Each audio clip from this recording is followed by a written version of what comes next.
Ujuk-ujuk Jakarta. Yoi, Ger. Yuk. Masih bersama Afif dan Gary di Ujuk-ujuk Jakarta. Ujuk-ujuk Jakarta. Grogi gitu sih. Iya. Karena ini soalnya edisinya rada spesial nih. Ada spesial apa ada gasrat? Itu dia. Beda tipis kayaknya nih. Kita bertandang nih. Bertandang. JJ Rizal. Wih, Siapa tak kenal JJ. dia?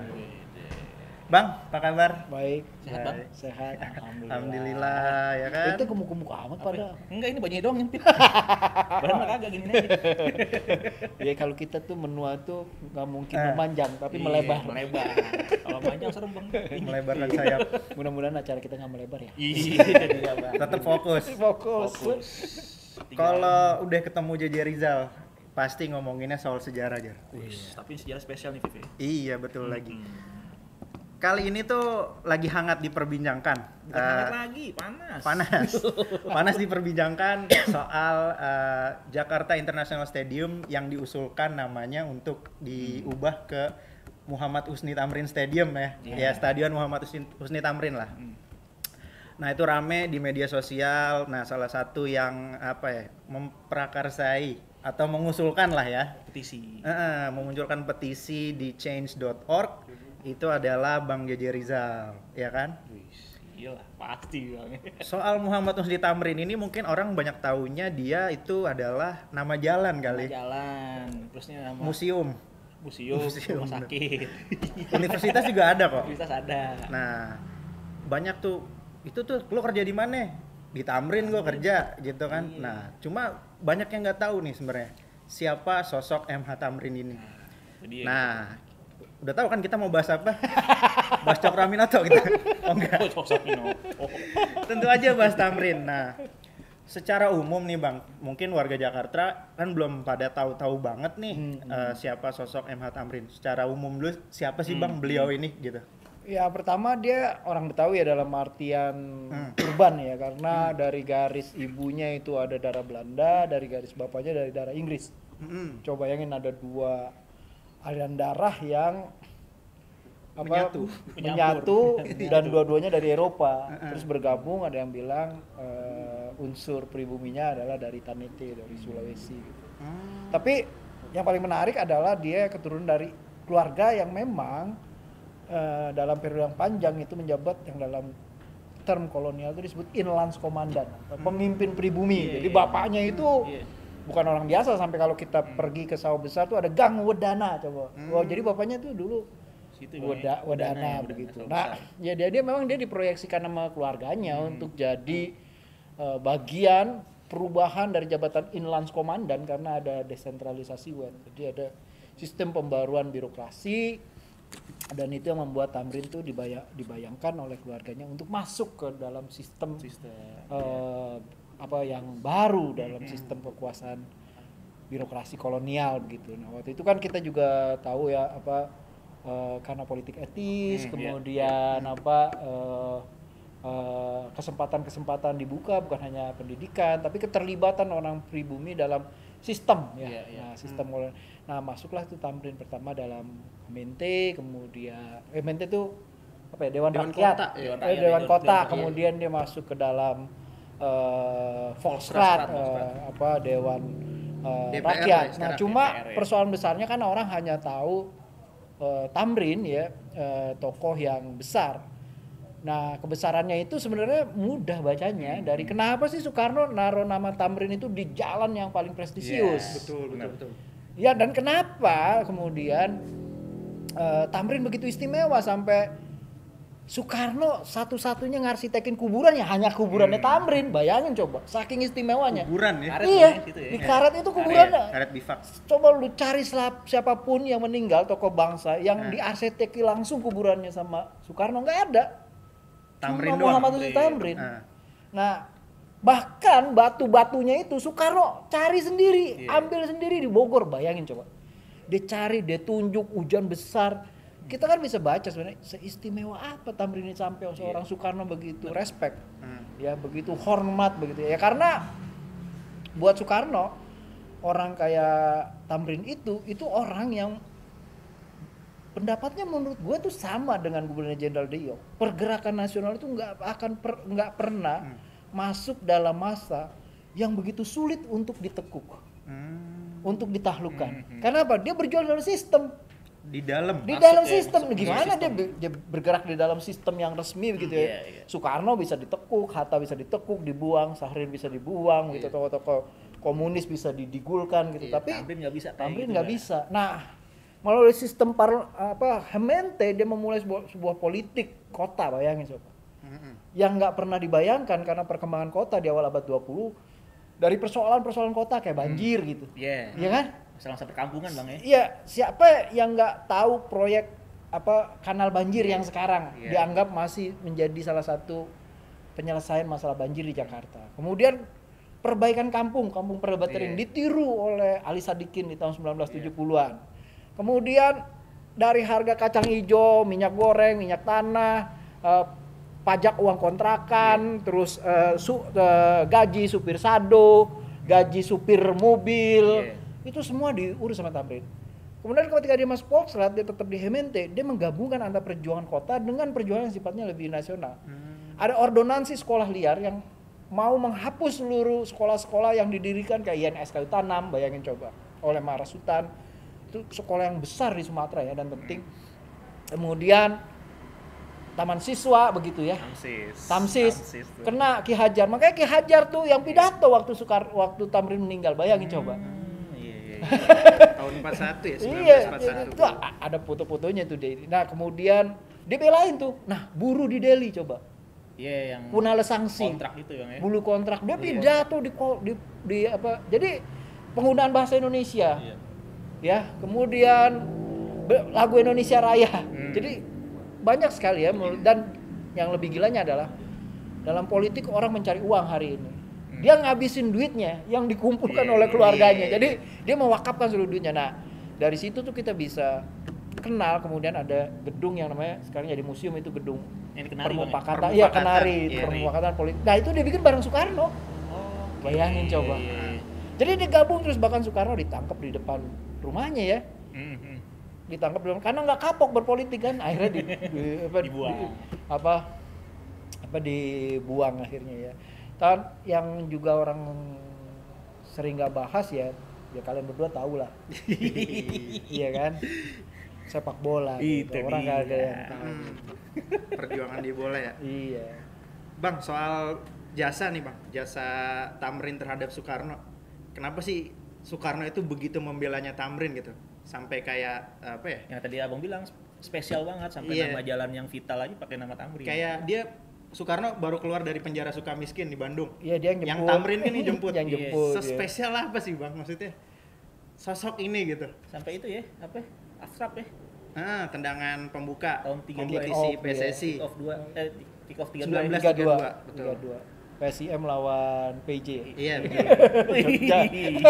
tahun 32. Di Lantri Valley ya. Iya. Betul, lapangan Lantri Valley. Memang sangat istimewa ya, karena awalnya yang merasa sangat istimewa itu Tamrin melihat Soekarno.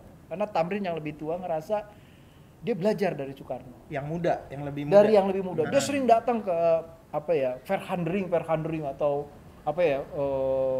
pertemuan besar gitu. Dia datang, dia dengerin, karena Tamrin berusaha belajar tentang apa itu nasionalisme. Nah, melalui Soekarno tuh dia belajar tentang nasionalisme, dan kemudian dia dekat, dan gagasan-gagasan sosialismenya Tamrin tuh ketemu dengan gagasan-gagasan sosialismenya Soekarno. Cuma gagasan sosialismenya Soekarno tuh asalnya dari Indische Party, dari Dekker, dari Dewantoro, dari Cipto. Nah, kalau ini kan dari si Husni Tamrin kan dari Van der Sey, dari Stokis, kayak gitu-gitu loh. Jadi dia di Prasbourg tuh, di geng-geng orang elit yang nongkrong di mana, di dekat Tenabang itu. Ya, di situ dia ketemu. Nah, jadi gagasan itu yang mempertemukan mereka sebenarnya. Kesamaan pikiran itu yang mempertemukan mereka. Dari situ dia ngelihat Tamrin, Soekarno tuh awalnya kritik terhadap gerakan di dalam sistem gerakan kooperatif gitu, tapi dia kaget kan melihat dan ngomong sama Tamrin gitu, kok ada orang radikal di dalam sistem gitu katanya. Jadi sama-sama saling mengagumi Ya, sebenarnya. jadi dua-duanya akhirnya kagum kan. Iya. Nah, satu yang merasa, oh ternyata kita harus merubah pikiran kita bahwa yang namanya nonko itu sebenarnya sama radikalnya dengan kita. Sama-sama Nah, berjuang. Nah, gitu. jadi Tamrin membangun jembatan, istilahnya Bob Herring tuh keren. Triad the Union. Jadi Tamrin menjadi tali penghubung antara gerakan radikal di luar dengan di dalam. Sehingga batas antara ko dan non-ko itu nggak ada. Itu kan tesisnya si Bob Herring. Jadi orang seperti Tamrin itu harus kita baca dia sebagai jembatan penghubung ketika pergerakan tahun 26 dihantam setelah komunis, Iya. pemberontakan. Pemberontakan Semua kan tiarap tuh. Heeh. Nah, Tamrin main melalui Kongres Pemuda, terus kemudian melalui sepak bola. Kita lihat kan. Nah, ya itu maksud gue itu. Jadi kecerdasannya di situ, dia memindahkan sifat radikal itu ke dalam sistem dan ke dalam metafor-metafor ekspresi-ekspresi ya, manifestasi yang nggak mungkin dibayangkan oleh pemerintah kolonial sebagai gerakan politik. Satu di dalam sistem yang namanya Hemente, Poksat, kedua satu lagi sepak bola. Bang, berarti kalau kayak gitu sepak bola sebagai bagian dari politik Tamrin juga yang nggak kesentuh Belanda ya waktu itu ya? Iya, sebenarnya kesentuh sama Belanda kan, sangat kesentuh sama Belanda. Kalau kita bisa lihat seluruh usulnya dia tentang sepak bola kan ditolak, nggak didengerin. Ya mayoritas usul dia sih sebenarnya nggak didengerin ya maksudnya. Ya minta lapangan. Nggak dikasih sama Hementi. Nggak dikasih. Kemudian juga dia kan protes waktu Suratin Apa? dikeluarin. Yang dikeluarin Dari kerjaannya. Karena iya, anak karena dia buahnya dia PSSI. di PIJ juga PSSI. kena. Oh iya. Anak buahnya dia kan di PIJ juga kena apa? Pecat lah gitu. Kena diancam dipecat diancam. begitu, terus apa PBO atau apa yang ngancam FBO. yang ganggu ya. Kalau misalkan lo masih di VJ, Nah, lo gue berhentiin dari betul, kerjaan kayak nih gitu. Jadi Banyak tuh ya Abidin ya. Banyak. ya itu sebenarnya blunder sih ya, blunder dari apa PBO apa ya penggantinya NIPB ya. Nifu pengganti Nifu itu ya. Itu dianggap blunder sama Minister Kolonial kan. Katanya ya lu kagum sih kagum boleh tapi jangan suruh undang dong katanya. Itu malah berabe katanya. Kayak gitu-gitulah ya. Jadi sebenarnya pemerintah kolonial tahu banget ya bahwa sepak bola tuh apa ya medium baru gerakan kebangsaan, mereka tahu banget itu. Lagi yang direkrut gitu kayak pemuda lagi di sepak bola. Kita tahu pemuda kan Iskandar Bratta. Iya, sebenarnya jarak antara Kongres Pemuda ke berdirinya PIJ aja kan udah ngebayangin. Deket ya. Terus pilihan kostum yang mereka pakai kayak gitu kan, ya kan? Yang merah putih merah gitu. putih. Jadi bahkan sampai dijuluki Si merah si putih. merah putih. Lu yang ngomong ya si merah putih. Si merah putih. Si merah benar. putih. Iya. Emang kalau di koran pemandangan disebutnya si merah putih. Jadi itu bahasa politik semua menurut gue. Jadi nggak mungkin pemerintah kolonial itu nggak punya perhatian karena sepak bola itu bahasa politik. itu pada simbolis saat yang itu, itu merah putih juga simbolis perlawanan sebenarnya. Ya misalnya memilih kata Jakarta daripada Batavia aja tuh udah politis banget ya? itu. Ada Bayangin Indonesianya lagi. udah merah putih, Indonesia, Jakarta coba bayangin. Jadi dia menolak Batavia, itu kotanya kulit putih, kota kolonial gitu. Nggak pakai Walter Freden, nggak pakai Om London, Nah tapi iya, Jakarta. terus pakai Indonesia jelas-jelas itu. Berpihak gitu Iya. ya. Jakarta.net tuh ya. Nah, kita udah ngomongin nyerempet Sepak soal bolanya bola nih. nih. Ini seru Masuk nih, seru. Nah, Bang, sepak terjang Tamrin di dunia bola mungkin banyak beredar ya ceritanya di media sosial, di website gitu. Di sana Bang. Nah, soal Tamrin nih Bang di sepak bola. Tadi kenapa Bang nggak olahraga lain yang dipilih? Kenapa harus Basket, sepak bola gitu? Kan. Ya sebenarnya Tamrin tuh kan main di kampung ya, selain main di Ciliwung kan juga dia main di kampung dan olahraganya rakyat terutama yang di antara kelas menengah yang menarik ya, di awal abad ke-20 di kelas menengahnya itu yang meresap ideologi-ideologi besar. Di akhir abad 19 kan masuk ideologi-ideologi besar, sosialisme, komunisme, nasionalisme, islamisme ya. Kemudian orang tuh suka lupa bahwa sepak bola juga masuk saat bersamaan.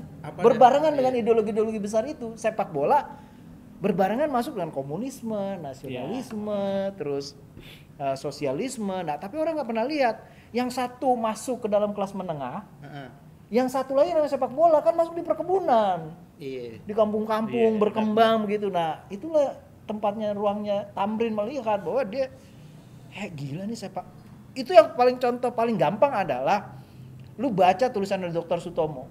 Kenapa tuh? Dr. Sutomo itu dokternya rakyat kan di Budi Iya, Utomo kan. iya. Betul. Yang bilang begini Dr. Sutomo. Nanti kalau kita bikin bangsa yang kita bayangkan, negara yang kita bayangkan, dan kalau negara itu nyusahin rakyat, bagaimana katanya Sutomo? Nggak ada yang pernah bisa jawab kan? Iya. Oh kalau gitu kalian nggak bisa jawab, saya akan jawab. Saya akan ajarin rakyat untuk kalau negara bikin mereka susah, rakyat bisa bela dirinya sendiri. Nah, karena itu gerakannya ke bawah tuh, ke rakyat. Iya. Nah, dia sama kayak si Tamrin, ngelihat sepak bola itu jadi medium Perjuangan, nasionalismenya iya. mereka begitu, karena ada sistem kelas kan. Iya. Nah, jadi mereka tuh ngasih lihat gitu, apa sepak bola sebagai medium kebangsaan. Nah, dilalahnya Tamrin itu kan gantiin Dr. Sutomo di Volksrat. Dia masuk Volksrat karena Dr. Sutomo menolak masuk Volksrat. Tamrin yang masuk. Tamrin yang masuk. Iya. Nah, dua orang si Tamrin ini kagum sama Dr. Sutomo karena Dr. Sutomo itu yang masukin sepak bola itu menjadi urusan penting di dalam Budi Utomo. Setiap kongres Budi Utomo itu harus ada turnamen sepak bola. Jadi dapat porsi lebih tuh Bang. Nah, sepak bola iya, di situ ya. itu Sepak yang bola kita ya, bisa Budi lihat Utomo ya. sebenarnya. Jadi kelas menengah itu di Budi Utomo yang kita anggap sebagai organisasi pelopor gerakan nasionalisme. Iya.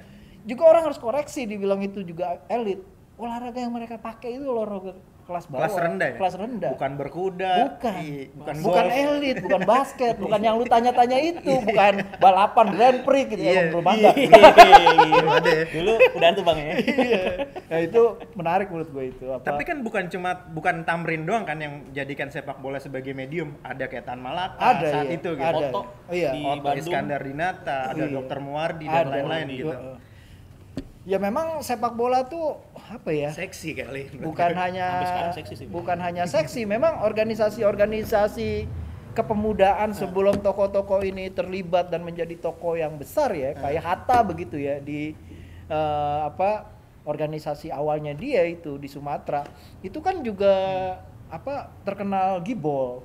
Gila bola. Bahkan waktu di Banda Neira itu orang menanti-nanti kalau Hatta main bola. Oh, diikutan tuh, Bang. Oh, dia itu center pur yang terkenal galak. Centerpur. Striker sekarang, striker. Iya, jadi Asbek ya. dia kalau main bola pakai celana panjang. Karena Aurat. Iya, orang sampai nunggu katanya pengen lihat betisnya Hatta. Dulu mainnya jago tuh, Bang. Jago Hatta. Yang lebih jago lagi Tan Malaka kan sampai ikut tim Harlem kan. Yang di Eropa itu Bang. Iya, Belanda ya. Dan kemudian dia gagal karena dianggap jelek kalau bersepatu. Kalau tidak bersepatu tendangannya itu mematikan. Banyak ya, maksud gue punya pengalaman dengan sepak bola waktu di pembuangan di Digul juga kalau kita baca Molly Bondan gitu itu banyak cerita tentang sepak bola itu jadi olahraga mereka gitu. Ibarat kata founding father Indonesia ini emang gibol sebenarnya, Bang ya. Iya, selain pembaca buku dia gibol, itu yang orang lupa. Oh, jadi sisi gibolnya itu nggak banyak Iya, disorot ya. iya. Jadi kenapa tahu kan sepak bola punya sepenting apa di Indonesia kan? Iya. Karena dari sejarahnya tadi. Jadi sekarang dua yang menjadi yang hubungannya kayak Gigi sama Gusi dengan founding fathers dengan para pendiri bangsa kita. Itu sepak bola dan buku, dan dua-dua itu sekarang dilupakan. Kok kalian pada diam? Iya, mau banyak dilupakan bener buku. buku dilupain. Sekarang kayak orang males deh buku. Slide aja. PDF. PDF. Nah, tadi ini Bang, soal kalau kita mengerucut soal sepak bola ya. Tadi kan Tamrin udah memilih medium sepak bola juga. Nah, kalau di Batavia saat itu ya, atau di Jakarta gitu, Tamrin tuh memilih menjadi pelindung. Bukan memilih sih, mungkin dipilih kan ya. Iya, tapi sebagai pelindungnya VIJ. Sebenarnya gimana sih Bang sepak terjang si Tamrin ini di Football Bond Indonesia Jakarta ini gitu? Mungkin banyak yang belum tahu nih Bang. Iya, kalian sebenarnya udah banyak nulis sih soal ini. Bisa aja Bang. Ya enggak dong, dari Narsumnya sekarang. Ya kan? Ya sebenarnya dia punya posisi yang menarik ya, pilihan dia sebagai bahasa kerennya Besmer ya. Iya, Besmer. Iya, jadi itu posisi yang sebenarnya bukan hanya di sepak bola ya. Tamrin kan banyak organisasi ya. Jadi pilihannya dia selalu di penasehat. Penasihat atau pelindung lah ya. Iya, Nggak langsung turun kayak pengurus gitu bang ya? Enggak, dia selalu di situ karena tujuannya dia adalah menanamkan benih pikiran kan sebenarnya dalam organisasi-organisasi itu. Nah, kita bisa lihat pengaruh benih pikirannya itu terutama konsep nasionalisme yang tadi kita ceritain bagaimana itu berkembang bersama Soekarno. Jadi tujuan dia adalah bagaimana menjadikan nasionalisme itu tema sentral. Jadi buat orang kayak Tamrin, pergerakan nasional itu adalah urusan yang serius dan harus melibatkan banyak orang. Istilahnya Soekarno itu harus ada rekrutmen besar-besaran begitu loh, orang terlibat di dalam gerakan kebangsaan begitu ya. Tamrin seneng tuh melakukan hal kayak gitu, makanya kita bisa lihat dari bawah di atas dia partai-partai digabungin jadi permufakatan partai-partai politik Indonesia kayak gitu. Itu gerakan Tamrin selalu gitu, jadi dia menghimpun banyak kekuatan dari bawah, jadi kayak gerbong sebenarnya dia menurut gue gitu ya. Dan banyak ya. Iya, cara dia menggandeng gerbong itu dengan menanamkan pemikiran nasionalisme gitu. Nah itu bisa kita lihat pengaruh besarnya visi dia dalam sepak bola, dalam pengurusan kampung, dalam banjir, dalam hampir semua aktivitas dia, terus dalam sekolah rakyat begitu ya, gerakan buruh kayak gitu. Itu kita bisa lihat semua gagasannya dia adalah gagasan untuk merekrut sebanyak-banyaknya organ di society itu untuk terlibat dalam gerakan kebangsaan. Jadi kita bisa melihat sebenarnya sepak bola muncul sebagai sesuatu yang besar karena memang dia tuh ideologi dalam tanda petik yang masuk bersama ideologi besar, tapi yang ideologi yang kita kenal seperti komunisme, nasionalisme itu di kelas menengah, tapi di kelas bawah itu yang orang harus paham. Dan dilihat teman Tamrin ya sepak bola itu ideologi. Di antara society pada periode itu. Apa Ger? Lapangan nih karena lapangan. Iya, sepak bola tadi udah panjang lebar. Iya, kan lapangan kan kita tahu kan bahwa Tamrin punya jasa besar dengan lapangan PIJ. Ya mungkin saat itu di Jakarta PIJ yang paling utama ya.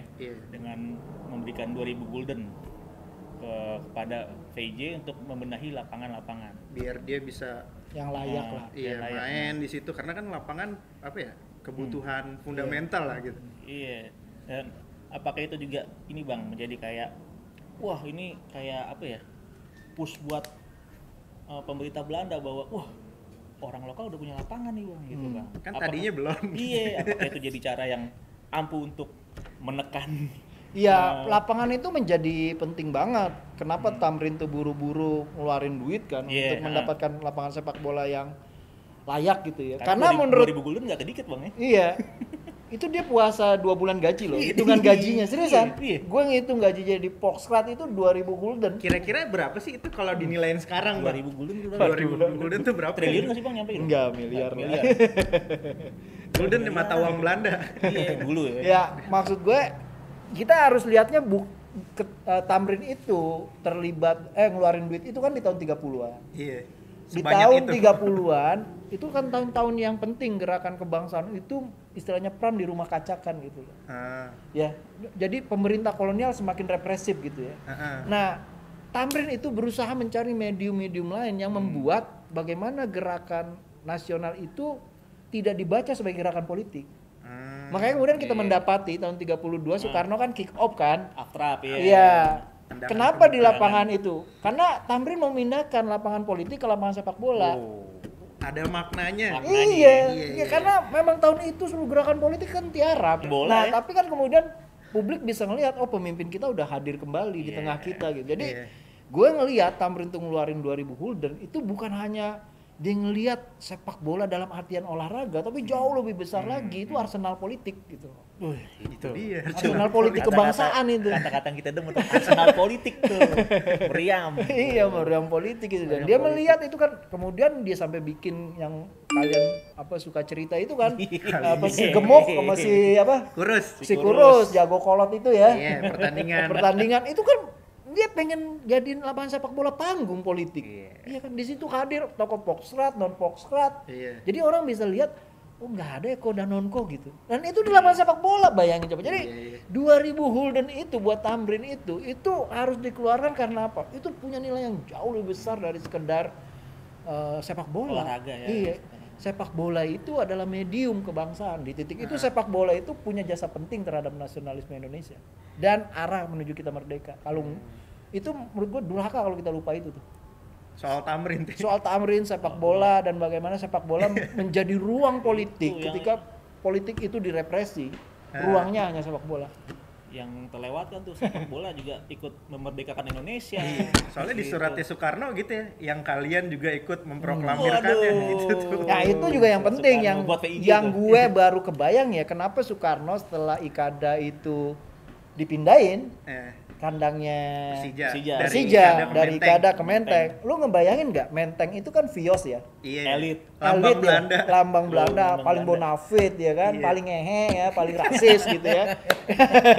Lu bayangin nggak Soekarno ngasih lapangan di situ itu tahun berapa? 62. 62. Iya.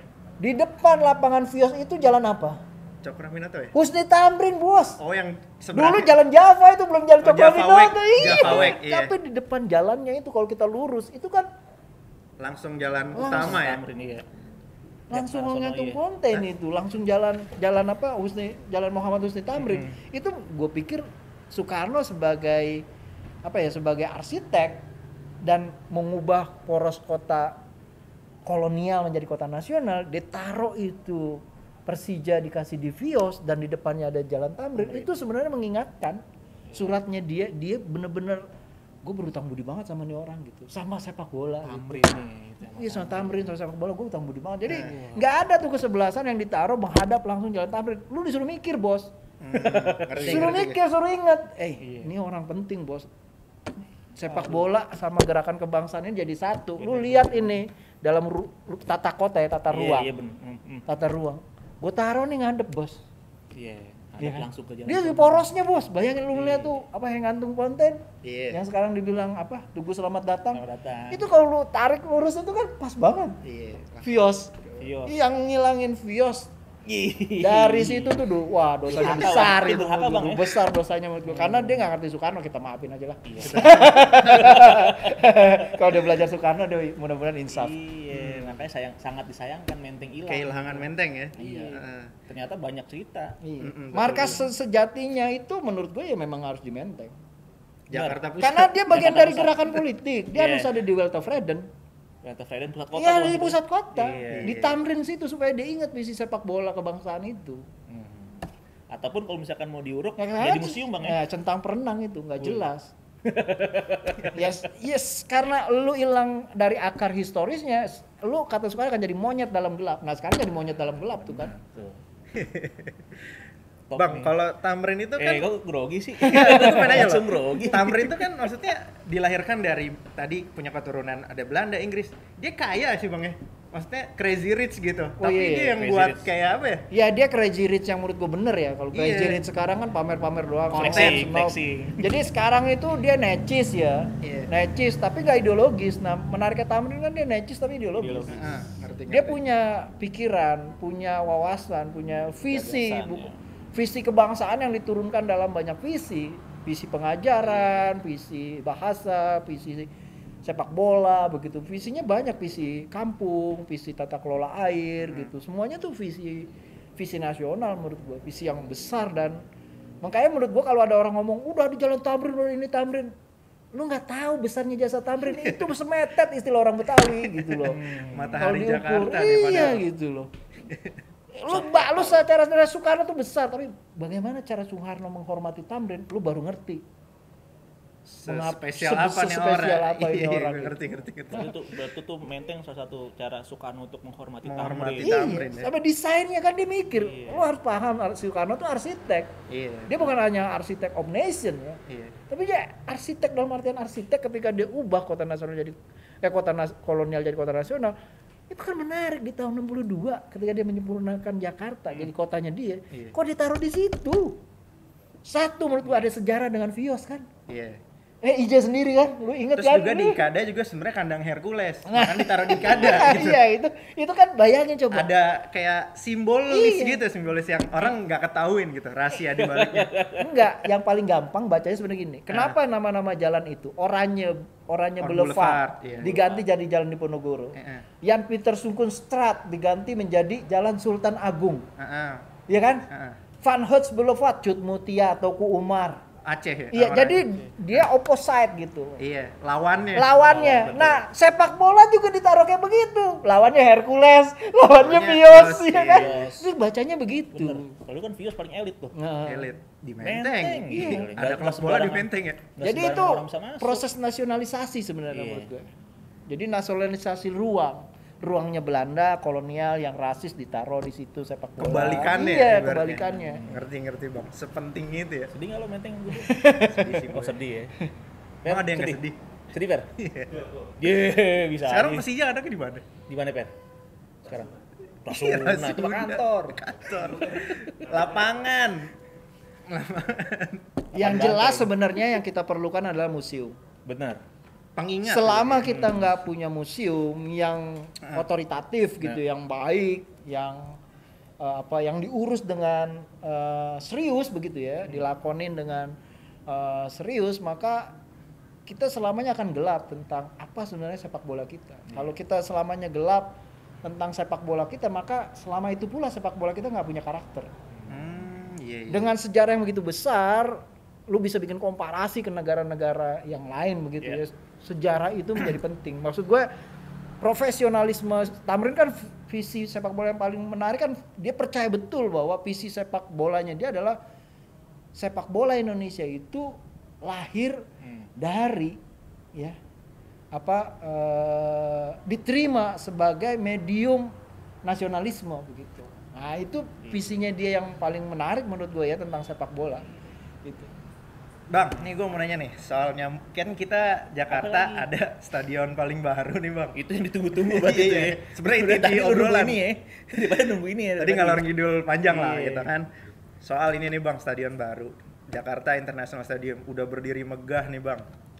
Tapi bilang itu pengganti Menteng apa enggak sih Bang? Kan Menteng udah digusur. Apakah stadion JIS ini dapat dikatakan sebagai pengganti Menteng untuk Persija gitu kan yang sekarang? Ya sebenarnya ini semua bisa dijawab ya dengan museum. Iya, dengan riset kan selama ini tidak pernah ada riset kan gitu tentang sepak bola kita, terutama di Jakarta begitu ya. Sebagai kota yang sangat penting dalam perkembangan sepak bola Indonesia begitu ya. Dia bergabung dengan nasionalisme Indonesia kan belum ada gitu. Jadi menurut gue jawaban pertanyaan-pertanyaan itu harus dipulangkan kepada sejarah supaya fair. Kalau sejarah itu dibuka, itu akan kelihatan fair gitu. Bisa publik bisa dapat jawaban dengan clear gitu, dengan jelas gitu tentang bagaimana evolusi dari PIJ menjadi Persija, bagaimana perjalanan Persija pasca Persija pasca Bung Karno nggak ada, kemudian zaman Ali Sadikin, kemudian pasca Ali Sadikin dengan pengganti-penggantinya sampai hari ini. Dari situ kita bisa baca sebenarnya menurut gue ya, sebenarnya posisi stadion yang baru ini ada di mana gitu, dan harus bagaimana. Artinya museum sangat penting Bang ya untuk gue pikir justru museum itu kayak reaktor nuklirnya Tony Stark. Ya kan, Tony Stark tuh kan ada dada. Iya, di sini kan ada reaktor nuklir. Bayangin kalau itu diembat sama Kapten Amerika nggak bisa ngapa-ngapain tuh. Nah, menurut gua tuh museum itu reaktornya dari stadion yang baru. Kalau nggak ada museumnya ya itu jadi benda. Sama aja kayak stadion biasa. Ya, artinya kita kayak meninggalkan nilai yang sangat penting. Karena itu gue ngotot sih namanya harus Tamrin. Karena tuh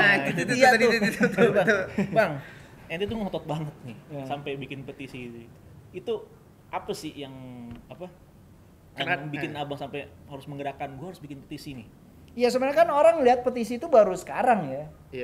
Orang lupa bahwa gue udah nulis dari tahun 2010-2009 tentang sepak bola Bapak Bangsa. Dan yang tadi gue ceritain itu semua apa yang sebenarnya gue tulis dari tahun 2010 gitu loh. Terus bergulir terus ya tahun 2017 kan Kojek minta tuh dibikin stadion kan karena kegelisahan dia gitu loh, di Jack begitu ya. Nah, tekan kontrak tuh dengan tulisan tangan gitu. Kemudian tahun 2009 tahun 2019 kan lu pada ikut itu. Kita bikin pameran besar. Festival 125 tahun Tamrin. Dan gubernur datang loh. Lu ya kan? Gubernur datang itu. Kita Bapak ini aja. Gubernur datang, dia jelasin sama gubernur kan, bikin pameran 10 panel. Untung gua enggak masuk frame ya. Iya kan? Emang gue masuk ya? Lu masuk. Iya, itu kan bukti konkret bahwa nih ya. Bahkan ada seminar dia pembicara juga sebenarnya.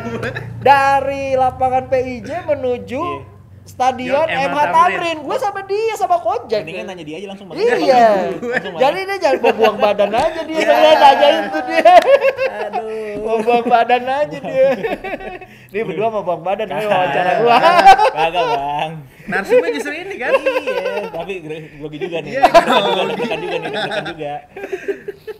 Nah, jadi itu sebenarnya bukan hal yang baru ya. Karena kita percaya betul karena kita paham ya. Kita paham bahwa gedung yang besar, bangunan yang monumental harus diberi nama yang juga punya sejarah dan jasa yang monumental. Supaya bangunan itu punya karakter. Bisa menjadi reaktor wawasan bagi warga Jakarta dan warga Indonesia gitu. Bisa menjadi ruang edukasi gitu loh. Bang, gue mau nanya nih. Kenapa lo nggak setuju dengan nama Insinyur Suratin gitu, Bang? Kenapa harus tetap Tamrin gitu? Gue udah jawab itu di majalah Tempo, baca aja lengkap. Cari capture-annya. Biar langsung eplok gitu ya. Iya, Bang Jaja Rizal tuh udah nulis sebuah artikel ya di majalah Tempo. Ngomong bang. Tapi nggak apa-apa lah, Bang, sepatah dua patah kata kan. Ngomong bang. Iya, gue menjawab ya di situ bahwa gue menjawab bahwa itu kan usulan Pak Aspi ya, historian kan, supaya dinamakan Suratin. Tapi buat gue ada tokoh yang lebih tepat tanpa mengurangi rasa hormat terhadap Suratin ya. Dia juga berjuang gitu.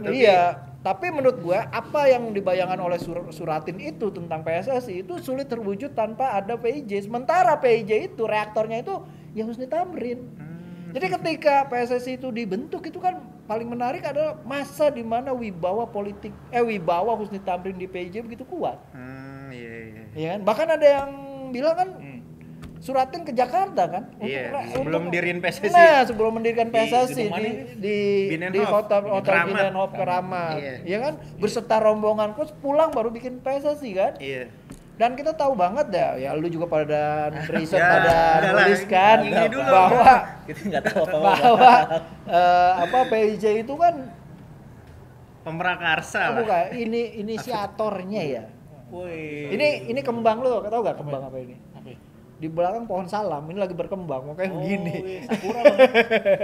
Ini kembang pohon salam. Oh bang, lanjut bang, yang tadi Suratin. Ya jadi menurut gue ada tokoh yang lebih tepat begitu ya, yang namanya Muhammad Husni Tamrin, dan kelebihannya selain itu adalah dia putra Betawi. Dan stadion itu ada di Jakarta. Dan stadion itu juga berdiri di atas perkampungan. Yang orang-orang kampung yang diserahkan ya. Ruang mereka, dan orang yang punya perhatian sangat kuat terhadap orang kampung, ya cuma Tamrin. Jadi alasannya ada banyak itu menurut gue. Jadi ketika sekarang misalnya gubernur satu-satunya mungkin memberikan ruang buat orang kampung di dalam stadion yang sifatnya internasional, akan ada perkampungan susun di situ. Iya, di situ Kampung Bayam. Nah itu kan juga menurut gue bisa diceritakan dengan cara, ya itulah cara kami menghormati Muhammad Husni Tamrin. Pahlawan besar kami, supaya kita terus ingat orang kecil yang sekarang sering dilupakan di Indonesia gitu. Jadi itu ada simbolisnya juga ya? Ya maksud gue itulah kenapa harus ngotot namanya Tamrin, karena dia bisa menjadi medium itu, trade the union gitu, mempertalikan kemana-mana. Bang, kalau menurut abang nih, bangunan stadion yang di sini udah sesuai belum sih sama semangat Tamrin bang? Desain, arsitektur, dan macam-macam. Ya itulah pentingnya museum. Misalnya kita tahu sebenarnya apa yang mesti kita berikan, misalnya warna, misalnya semangat begitu ya, keberpihakan kayak gitu. Itu menurut gue kita dipaksa sebenarnya dengan bentuk lingkaran itu ya. Itu seperti lingkaran waktu yang harus kita masuki dengan sejarah begitu untuk bisa membuat ruang itu punya arti gitu. Kalau dia nggak masuk ke ruang waktu gitu ya, pulang ke rumah sejarah, maka ruang itu akan jadi asing.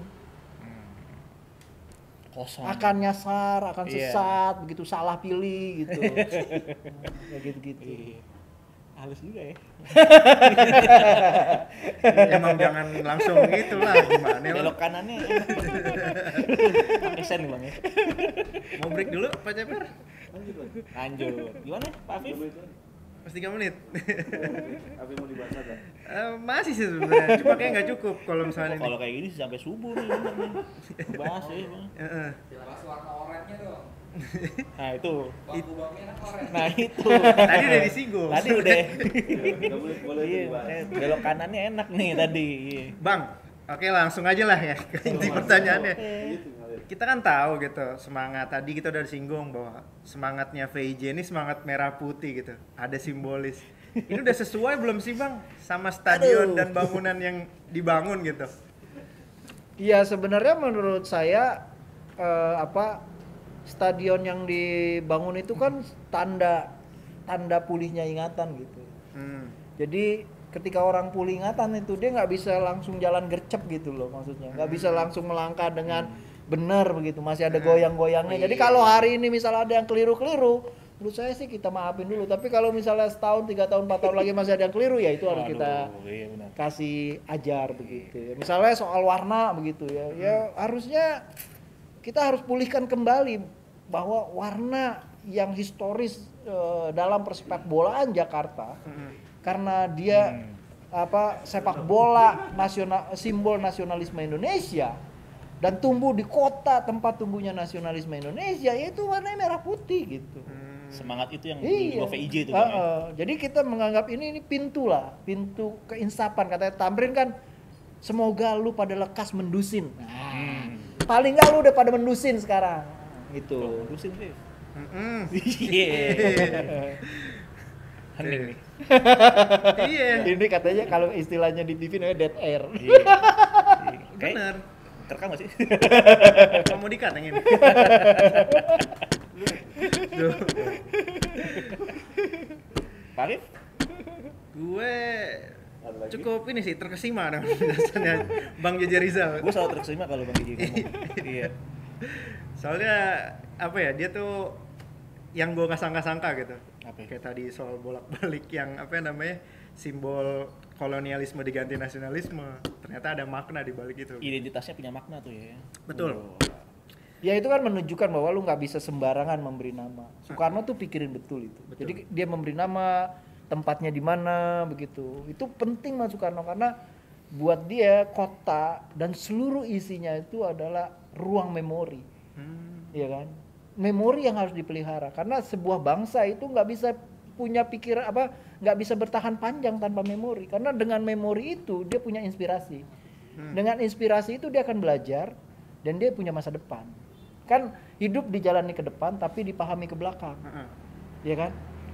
Masa depan kan negeri tanpa peta. Petanya apa? Ya masa lalu. Ya memori masa lalu itu harus dipelihara. Itu quotes tuh. Iya. Quotes. Karena kalau misalnya stadion itu lu nggak kasih nama Tamrin, ya lu kehilangan satu memori yang besar tentang olahraga. Di belakang sana. Iya, satu komponen yang besar dalam sejarah sepak bola kita tuh hilang. Nah, artinya ya kalau kita merunut pada Soekarno, ya kita akan nggak punya pandu ke masa depan. Karakter sepak bola kita harus kayak apa? Ke depan kan udah nggak jadi ibu kota lagi. Oke, Bang. Gua ada ini, Bang. Jangan ngomong bocor ini. ada apa ya? Kata-kata netizen nih. Ah, tuh Jaja Rizal punya kepentingan tuh. Apa namanya? Ngusulin nama Tamrin. Itu bener apa enggak sih, Bang? Apa kayak gue murni ngusulin aja gitu. Nggak ada apa-apa gitu. Keinginan apa-apa. Ya, gue nggak murni karena gue pengen ngajarin publik sejarah. Soalnya Dan karena gue percaya banget, kayak tadi gue bilang, hidup memang dijalani ke depan tapi dipahami ke belakang. Kalau lu nggak pulang ke rumah sejarah, maka lu nggak punya masa depan. Oh, quote lagi. Sebenarnya kepentingan gue itu. Kalau ditanya apa kepentingannya, kepentingannya itu. Soalnya bacotnya netizen tuh suka ini bang. Iya sekarang gampang gini aja. Mana yang bacot yang mesti kita hargai adalah yang berargumen dengan pemikiran. Ya.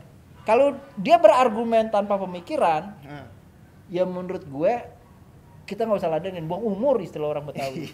Buang umur. Capek-capekin aja. Nah, Mati kalau obor. gue kan Mati gue obor. kasih tuh argumen gue. Gue nulis ya. Kalau lu nggak setuju, lu tulis. Iya. Iya benar-benar. Ya, lu tulis. Baru gue menghargai itu sebagai argumen. Kalau lu nggak menulis dan nggak menjawab itu Ya udah. dengan data, dengan pemikiran, ya gue anggap itu sesuatu yang nggak perlu diperhatikan karena buang umur. Angin lalu. Umur, iya, capek-capek doang ya, Bang. Capek doang. Iya, kayak demen dah kalau liat Bang di Twitter ya. Pakai N. EN Iya. dan. Oke, break dulu gimana? Break dulu. Udah habis. Langsung tutup. closing. Masih lagi nggak? Masih lagi nggak bang? Udah. Udah. Oke, Dia closing ya kan, jangan udak-udak dia nih dari tadi. Deg-degan pastinya. Gak apa-apa kalau 45 udah. Wih, kalah Vingas. Keren. Iya. Closing. Ger, banyak pelajaran yang bisa didapat dari obrolan malam ini. Ini obrolan bener bernas. Iya, ini kayak kuliah nih. Kuliah. 3 SKS nih. Enggak 5 dong. Skripsi. Jadi gue merasa apa ya, banyak dapat ilmu lah ngobrol-ngobrol sama Bang JJ malam ini. Soal tamrin, Soal sejarah tamrin, sepak soal bolanya. sejarah, kenapa nama JIS kudu diganti. Iya, dan Nama Stadion Menteng Tamrin. tadi sempat Iya, di-mention soal juga sama itu. Bang JJ. Tapi kalau ngobrolin tamrin mungkin nggak akan habis dalam 30 menit ya. Habis. Iya, kopi. Banyak sebenarnya. Cuma kita padetin di situ tadi kali ya. Iya. Oke warga Jakarta, mungkin segini dulu apa namanya obrolan kita mengenai usulan nama baru JIS. untuk JIS gitu. Yang sedang hangat, sedang hot Sedang diperbincangkan hot. di Kita langsung aja dunia tanya maya. nih tadi kan ke sumbernya. Ya sebenarnya juga harus kita ingat ya, JIS itu kan bukan nama. JIS itu predikat untuk sebuah proyek. So jadi gue mengusulkan memberi nama karena gue nganggap namanya belum ada. kosong ya. Iya. Kosong. Masa orang udah lahir belum juga lu kasih nama gitu. Oh, udah, Gue iya. nganggap JIS itu predikat. Iya. Gue setuju tuh dengan Mas Marco yang ngomong bahwa ya betul bahwa JIS itu predikat, lu kita harus memberi nama gitu dan kita harus mencari nama yang tepat. Soalnya udah 7 hari itu harus beli nama tuh ya. Itu bayi, itu Oke, orang. ide. Selamat Pak Afif atas Yeay. putra pertamanya. Itu udah kemarin. Oh, udah kemarin. Oke. Ya itu lagi tadi Ger. Makasih Bang JJ Rizal Oke, sudah siap, diizinkan keren. bergabung di Jakarta ngobrolin Emma Tamrin. Aduh, ada Oke. Sadi Bang. Ujuk-ujuk kali ini pamit dulu. Terima kasih buat warga Jakarta yang udah menyaksikan. Dadah. Sampai jumpa.